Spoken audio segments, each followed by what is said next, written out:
Today on the farm, I just got my sprayer out and ready. Been going over it, getting it dialed in, because we just talk about some wheat, y'all. My sprayer hasn't been used since we were growing peanuts last fall. It's the last peanut spraying. So I've taken off every tip. I soaked them in water overnight. I then blew compressed air through every tip, and I've reassembled all the tips. I put water in the tank, and now we're running it through and make sure all my tips are spraying properly. We've greased all the alamites on the booms, make sure the booms are working properly, folding up and going out, and get this thing dialed in, because we got to cover a lot of ground today. I got the sprayer filled up now. We're on the way to the field, but we got to make a little pit stop before we get there at my dad's shop. The hood on this tractor broke some time ago. The latch, the hinge there, where the hinge is mated to the fiberglass, has come undone. We don't want to be bouncing across that field spraying and further mess up the hood, because the hood's in good shape other than that latch being broke. So I'm going to drop the hood off at his shop, and I'm going to spray today without a hood while he works on the fiberglass repair.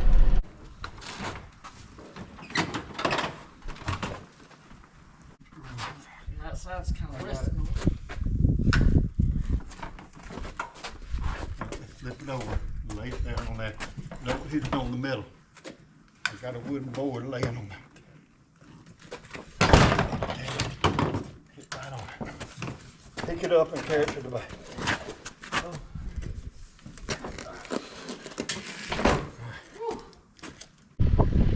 This is what we're spraying in the wheat field. We have some wild turnips, and while they are edible, they are not desirable in my wheat. I don't want them out here in the wheat field. They're gonna take up nutrients, take up water that otherwise wheat would get. And also, as they get bigger, these plants will get massive. They'll get up about this big, about this big around, and it will shade out some of the wheat, which will reduce my harvest. This particular field can grow a lot of wild turnips, and it also grows a lot of crabgrass. The plan for this year is to kill these turnips, kill any wild ryegrass that may come up, and then let this wheat go to fruition. We're going to harvest the wheat, and then we're going to sell the straw off the wheat. And in the past, this field comes up with crabgrass pretty bad in the summer. So once we harvest the wheat and we have the straw cut down top, we get the bales out of here, we're going to see if it'll come up in crabgrass, which is something I don't seed. It comes up on its own out here. And if so, we're going to sell bales of crabgrass after we sell all the rolls of straw.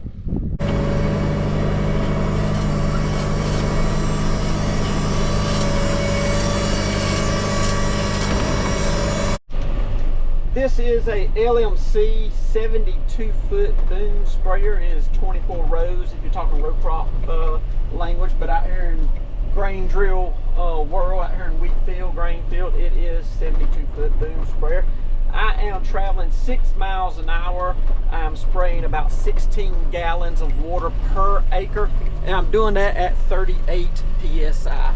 You will notice a lot of farmers with the big sprayers, they travel faster than what I'm traveling, but the booms are made different on those sprayers.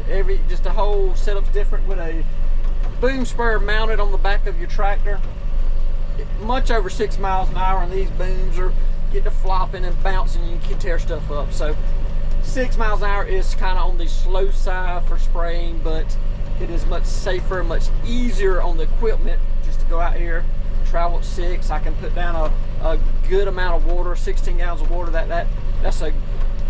You get better results when you're spraying when you put down more water. So at a higher rate of speed, it would be hard to get that much water. We had to put different tips on the sprayer to maintain the amount of water we put out. We don't want to put out less water. Some people will spray with 12 gallons or 10 gallons, and the airplane, if you get it crop dusted, will spray with, you know, a gallon or two, maybe 5 gallons in some scenarios, but very little water with the airplane. With the boom spray, you can do a much better job because you can put out way more water per acre, and that's what we're doing. Just taking our time, going nice and slow, and get it done as good as possible. You'll see a lot of buttons and screens and knobs and things in this tractor. This is a high-tech little tractor. I love this little tractor, but we got our baling bale monitors up here for when we bale with it. But this is what's driving the tractor. This is the Green Star guidance system here. You see I got mapping turned on so that it's coloring the field as we go. I got my spray stuff here, my TGX set up, so I can adjust my PSI right here. I can turn the master on off, or I can turn each section of the boom on and off right here. Each section is controlled independently. And then this is actually the hydraulics for the boom, so I can engage my number 2 remote and then reach up here and I can fold up a boom or fold in part of a boom or let the boom up or down. Sometimes I will, like in this case here, that boom's getting kind of low on the end because I'm traveling across a grade. That part of the ground's higher than where the tractor is, so I may bump this and bump my boom up a little bit, get a little bit more height up under it, so I get a better coverage with my spray.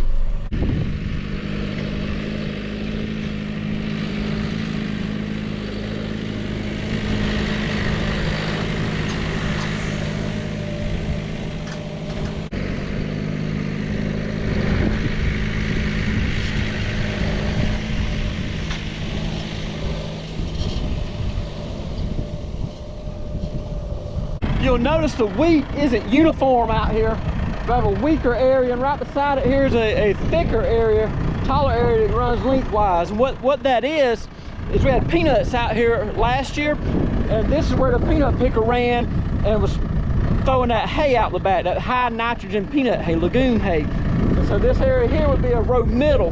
This would be where the tires were, and not as much hay got spread there. More hay was concentrated in the middle. Even though we came in here and tilled it and tried to incorporate as much as possible, there's going to be a heavier area of incorporation of peanut hay right in these row middles.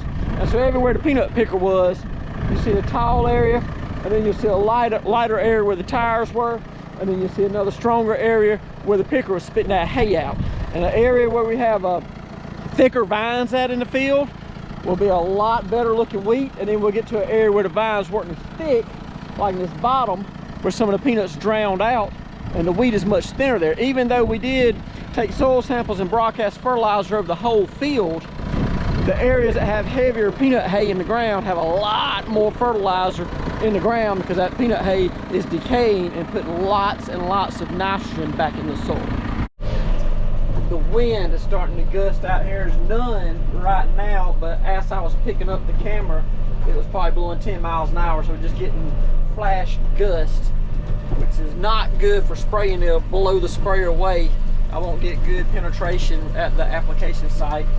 But I'm having to spray now because if I don't get it sprayed by this afternoon, we're going to have sustained high winds, and then they will last all through the night and through tomorrow morning. There'll be a small window late tomorrow evening where I could spray some, and then the rain's going to come set in here for 3 days. But I need to get this field sprayed now because I also got to side dress some fertilizer on this wheat ahead of that rain. You got to have that fertilizer out there before the rain falls, so that the rain, get around that, oh good gracious, that was close. So the rain can incorporate that fertilizer into the ground. So we got to get this spraying done. Even though we're starting to get some gusts, we got to lay with it, get it done, and then switch to the fertilizer buggy and come back and spread fertilizer across here.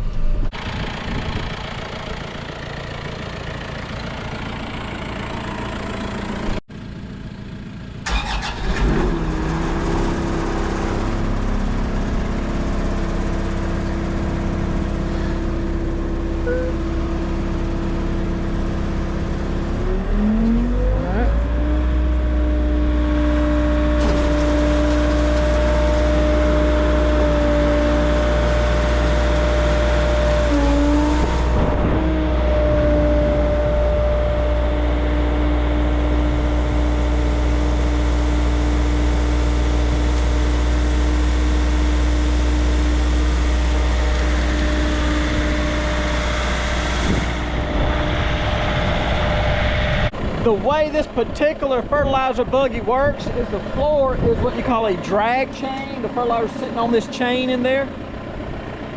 We have what's called a bull wheel right here, what is on a hydraulic arm that pushes it down onto the wheel when I engage it from the tractor. And so when I have ground speed here, this wheel will make that wheel turn, which will turn these cogs, all these belts, and along with the short of it is these plates will spin and the floor will move. The floor will come back and it will drag that fertilizer out the back dumping it onto these spinning plates where they will then throw it out there, and they will throw it further if I drive faster, because these plates are driven by the ground speed, and if I drive slower they will throw it in a tighter area. So you have to maintain a constant speed, figure out the speed that you need and maintain a constant speed so you get a even spread across the whole field.